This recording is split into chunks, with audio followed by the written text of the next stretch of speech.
Go.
हम लोग ने व्यवस्था करके रखा है। हमको जो भी फ़ोन आ रहा है, जिसका भी फ़ोन आ रहा है, उनको सब पूरा हम लोग इंतज़ाम करा के हमारी एमएलए ऑफिस के थ्रू दे रहे हैं। उसके साथ साथ में अभी हमने ये शादी महल के अंदर 50 बेडेड का 50 बेडेड का ऑक्सीजन बेड बनाने का तय किया है।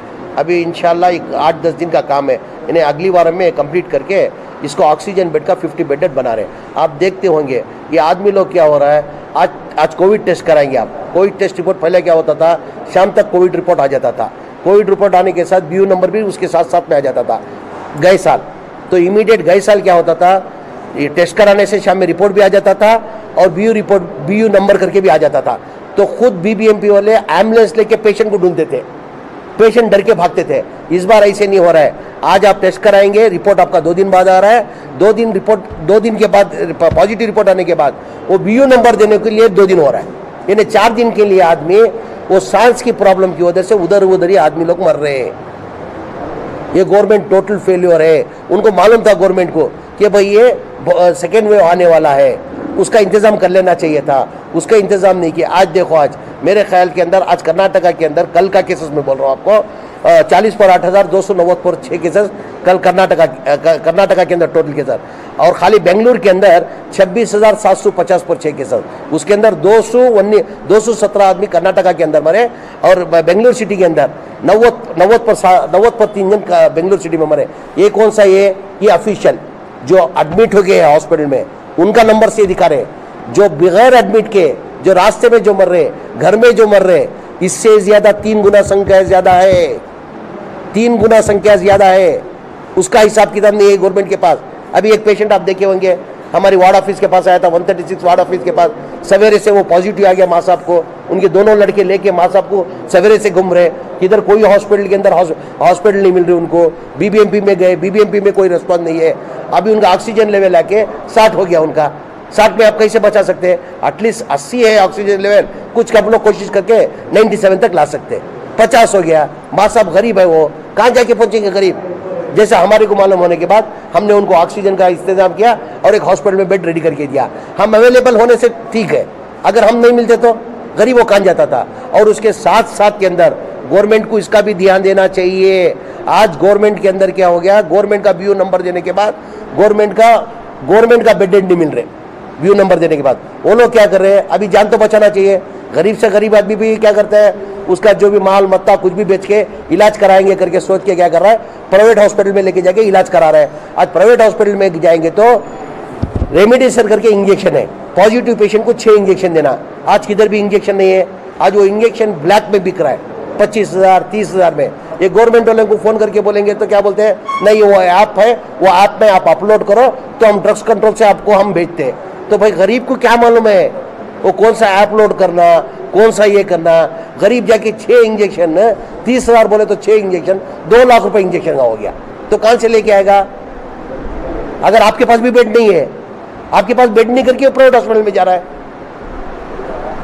इंजेक्शन नहीं मिल रहा है, एक पेशेंट को एक पॉजिटिव होएगा तो 6 इंजेक्शन देना पड़ता है। आज देखो मेरे हिसाब से आज इंडिया इतनी बुरी हालत के अंदर है। आज इंडिया के अंदर टोटल इंडिया के अंदर 3,22,000 केसेस इंडिया के अंदर है। कितने केसेस है? नहीं, टोटल इंडिया के अंदर 4 लाख चिल्लर केसेस है। 3,90,900 केसेस इंडिया के अंदर है। 3,500 आदमी लोग मरे हैं। आज यूएस को देखो, आज यूएस को लगभग अमेरिका को ओवरटेक कर रहा है। अभी 15 दिन के अंदर अमेरिका का है 3,22,90,600 अमेरिका के केसेस है कल तक। आज हमारे इंडिया का कल तक केसेस है 1,90,1,50,50,670 पर 4 केसेस है। अभी एक 15 दिन के अंदर अमेरिका को भी ओवरटेक कर देगा इंडिया। टोटल 100% फेल्योर है मोदी का, सेंट्रल गवर्नमेंट का टोटल फेल्योर है। और वैक्सीन हर जगह वैक्सीन लो करके बोलते हैं। हम भी आपसे गुजारिश करते हैं, मेहरबानी करके वैक्सीन लेना इंसान को बहुत ज़रूरी है। वैक्सीन से बहुत बड़ा फायदा है। हमने भी वैक्सीन लिया है, हमारे लीडर सिद्धरामैया ने भी वैक्सीन लिया है। 99% उसका वैक्सीन लेने से फायदा होता है। 1% ये नहीं कि वैक्सीन लेने के साथ 2 डोज वैक्सीन लेने के साथ कोरोना नहीं आता करके नहीं है, कोरोना आता है, कोरोना नहीं आता करके, मगर सेफर साइड 99% नहीं आता। 1% के अंदर भी वो 3% चांसेस आने का कोरोना का। तो मेरी आवाम से एक आजीजाना गुजारिश, मेहरबानी करके इन उनकी बातों में ना जाए, आप वैक्सीन कंपलसरी लेना चाहिए। ये अफवाह फैला रहे वैक्सीन लेने से कुछ हो जाएगा, 3 महीने में मर जाते हैं। अभी हम लोग के लिए वैक्सीन वही पूछा, लास्ट मीटिंग के अंदर मैं पूछा हमारे अश्वत्थ नारायण को, वो बोले वार्ड वाइज हम वैक्सीन कराने के लिए तैयार है, आवाम को कन्विंस करेंगे, वैक्सीन दिलाएंगे। मेरी एग्जाम्पल, मेरी 7 वार्ड आते मेरी कॉन्स्टिट्यूंसी के अंदर। हर दिन मैं क्या करता हूँ 200-300 आदमी को एक वार्ड में दिलाता हूँ। 200-300 मतलब 7 वार्ड में कितने हो गए? कम से कम 1800 हो गए। तो 1800 आप लगा है आपके पास, 1800 आपको रोज को देने के लिए 1800 वैक्सीन है, आप रखो। ये क्या कर दिए, थोड़ा लापरवाही कर दिए गवर्नमेंट ने। हमारी इंडिया का पहले इंडिया को वैक्सीन दे के बाद में एक्सपोर्ट करना चाहिए था। इंडिया का वैक्सीन ही अभी कंप्लीट नहीं हुआ है। ये लोग क्या किए, 6.5 करोड़ वैक्सीन एक्सपोर्ट कर दिए। इसमें भी गवर्नमेंट पैसा बनाने के चक्कर में। आपको एक्सपोर्ट करने की जरूरत क्या थी? जब हमारे को जरूरत है, आप प्रधानमंत्री हो, हर रिपोर्ट आपको आता है, हर माहिती आपके पास रहती है। आपको मालूम है 2021 के अंदर सेकेंड फेज बहुत बुरी तरह आने वाला है करके। आप महाराष्ट्र में देख लो 60-5,000 केसेस, यूपी के अंदर देख लो 40,000 केसेस, तमिलनाडु के अंदर देख लो 30,000 केसेस। हर जगह 30-35,000 से केसेस कम नहीं। ये प्रधानमंत्री को मालूम था। मालूम होते हुए भी ये वैक्सीन एक्सपोर्ट करने की जरूरत क्या थी?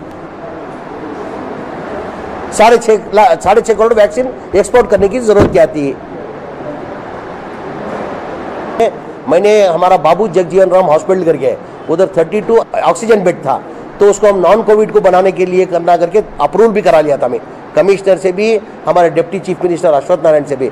अभी नॉन कोविड का इतना प्रॉब्लम नहीं है, ये कोविड का ही प्रॉब्लम ज़्यादा है। तो उस वजह से हमारे एडिशनल कमिश्नर सरफराज खान आए थे, अभी हम जाके उधर विजिट करके अभी उसको कोविड हॉस्पिटल बना दे रहे हैं। कोविड हॉस्पिटल ओनली मेरी कॉन्स्टिट्यूंसी के अंदर, मेरे क्षेत्र के अंदर। अगर पहला हक किसका बनता है? अल्लाह का फरमान क्या है? पहला घर का चिराग सिलगाओ, बाद में बाहर का चिराग सिलगाओ। तो मैं गवर्नमेंट को भी कंडीशन डाला, बीबीएमपी कमिश्नर को भी कंडीशन डाला हूँ, पहला ये हॉस्पिटल अगर खुलेगा कोविड का तो पहला प्रायोरिटी हमारे मेरी कॉन्स्टिट्यूंसी वाले को देना चाहिए। 32 ऑक्सीजन बेड के साथ में अभी एक हमारा प्रोविजन है ऑलरेडी आईसीयू वेंटिलेटर डालने का।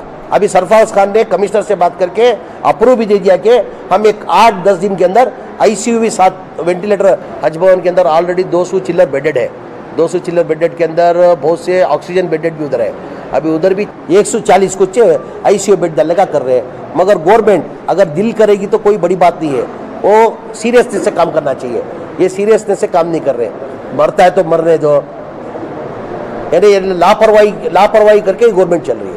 आज इंसान आप जानते हैं, आज लॉकडाउन कर दिए, कूली मजदूरी करने वाले जो ऑटो चलाने वाले रहने दो, जो फुटपाथ पे जो धंधा करते थे, तरकारी का धंधा, जो फ्रूट्स का धंधा, या कोई भी फुटपाथ में धंधा, मैकेनिक हो, कोई भी हो, जो गरीब आवाम जो है, आज तुम लॉकडाउन कर दिए। अब लॉकडाउन में से कहाँ से आएगा उनको? एटलीस्ट 7 kg चावल जो सिद्धरामैया साहब जो गवर्नमेंट में जो अनाउंस करके 7 kg चावल देते थे, अगर 7 kg चावल देते थे, उनके फैमिली मेंबर एक 5 जने रहते तो 35 किलो चावल आता था, तो घर में पेट भर के खाना खा सकते थे। ये 5 किलो से क्या कर दिए, 7 किलो से 5 किलो कर दिए, 5 किलो से 2 किलो कर दिए। 2 किलो में कोई गरीब आदमी उनको भाई हमको खाना दो बोले तो जाके मरो बोलेगा, तो ऐसी थोड़ी गवर्नमेंट काम तो देखने को मिलेगा हमारे को। इसको गवर्नमेंट बोलते हैं, हाई गवर्नमेंट सरकार होती है, हमारी जेब से नहीं दिया जाता है, ये पब्लिक मनी है, आवाम का पैसा है। गवर्नमेंट कोई पॉकेट से नहीं कोई प्रोग्राम देती है। प्रोग्राम जितने भी प्रोग्राम जो देते हैं, जो आवाम की जो टैक्स कलेक्ट करते हैं ना, आवाम के पैसों से ये देती है प्रोग्राम, तो उसमें देने को इनका दर्द रहेगा तो ये अपना खुद के इससे ये लोग क्या करेंगे? आवाम बीजेपी से नाराज है। मेरा नाम BK अल्ताफ खान, यहाँ के कारपोरेटर, वार्ड नंबर 136 JJR नगर के कारपोरेटर सीमा अल्ताफ खान अपनी बीबी है। मैं लास्ट टाइम में डिफीटेड MLA कैंडिडेट और तकरीबन 30 सालों से बहुत से काम समाज की सेवा का और इंसानियत का करते आ रहा हूँ। लेकिन इंसानियत का काम करते करते आज ऐसा दिन देखने को पड़ रहा है, जो हमारे नरेंद्र मोदी साहब हैं, अच्छे दिन आएंगे थालियां मार के दीप जलाते थे, लोगों के वास्ते क्या करना ये मालूम नहीं था उनको। दूसरी जगह जो इंजेक्शन भेजे हैं आउट ऑफ कंट्री को, ये गलत बात है। पहले घर का देखना, देश का देखना, बाद में दूसरा देखना। वैसा ही उनको राष्ट्र सरकारों को इलेक्शन चलाने की ज़रूरत नहीं थी, स्टेट सरकारों को भी इलेक्शन चलाने की ज़रूरत नहीं थी। इस इलेक्शन के डेट की वजह से इतनी गंदी हालत, बुरी हालत हो रही है हमारे देश के अंदर, हमारे राज्य के अंदर, हमारे क्षेत्र के अंदर। परसों ये बूढ़ा सा आदमी, वो हिंदू है मुसलमान है मुझे मालूम नहीं था, हम मुझे लोगों ने अपने लीडर्स बताए, उनका नाम JVR शिवो, और हमारे पुलिस वाले बताए ऐसा ऐसा हो गया, एक आदमी पड़ा है उसको चेकअप करवाओ, मैं आ रहा हूँ बोल के गया। जाने के बाद देखा तो वो पॉजिटिव आ गया। पॉजिटिव आने की वजह से हम लोग पूरे मिलके, हमारे ज़िम्मेदार पुलिस स्टेशन के लोग पूरे मिलके उनको डाल के, वो बाद में पता चला हमें हिंदू है बोल के। ये हिंदू मुसलमान का नहीं है, ये देश के स्वतंत्रता जो किए हैं सब जब बोल रहे थे, उसके बाद में सारे जहाँ से अच्छा हिंदुस्तान हमारा। लेकिन ऐसी हालत को बीजेपी लोगों ने ख़त्म कर रहे हैं। लेकिन उनको आजीज़ाना गुजारिश है, हाथ जोड़ के मैं उनसे विनती करता हूँ, राज्य सरकार और राष्ट्र सरकार को और पैसे वालों को और लीडरों को, सबकी सेवा करो। कल आपके घर में ना आए, लेकिन आ गया तो आप जैसा भागेंगे ऐसा समझ के करो। इंशाअल्लाह ताला अल्लाह भला करेगा। उसके बाद हमें नहीं मिला कुछ भी, ठीक है, अल्लाह की मर्जी रहेगी, हमारे बच्चों को मिलेगा, उनके बच्चों को मिलेगा। और सबसे ज़्यादा खुदा इंसानियत के काम को राज़ी होगा, खुदा के लिए करो। मैं हाथ जोड़ के सलाम करके आपसे विनती करता हूँ, आजिज़ाना गुजारिश कर रहा हूँ। अपने पड़ोस के, अपना पड़ोस हक माँ बाप का बोलते हैं, पड़ोस अब माँ बाप का करके समझ के करो। आज गंदी हालत हो रही है, डिस्टेंस मेंटेन करो, मास्क डालो, कोई डरने की ज़रूरत नहीं है इस बीमारी से। डर डर के लोग मर जा रहे हैं। और ऑक्सीजन पहले डॉक्टर की सलाह लेना चाहिए, ऑक्सीजन होना या नहीं, उसके बाद ऑक्सीजन दो। अगर ऑक्सीजन की बाड़ी जितना लेना उतने से ज़्यादा दे देंगे तो अपनी माँ भान बहन भाई जो भी हैं, अपने मोहल्ले के जिम्मेदार कोई भी रहे, कोई भी आदमी मर जाएगा। इसलिए डॉक्टर की सलाह लो, कोई डरने की ज़रूरत नहीं है। इंशाअल्लाह कुछ भी है तो BZ ज़मीर अहमद खान साहब हमारे लीडर हैं, अल्लाह उनको भी भला करेगा, उनके आल औलाद को भला करेगा, जो भी करेगा उसकी आल औलाद को भला रखेगा अल्लाह।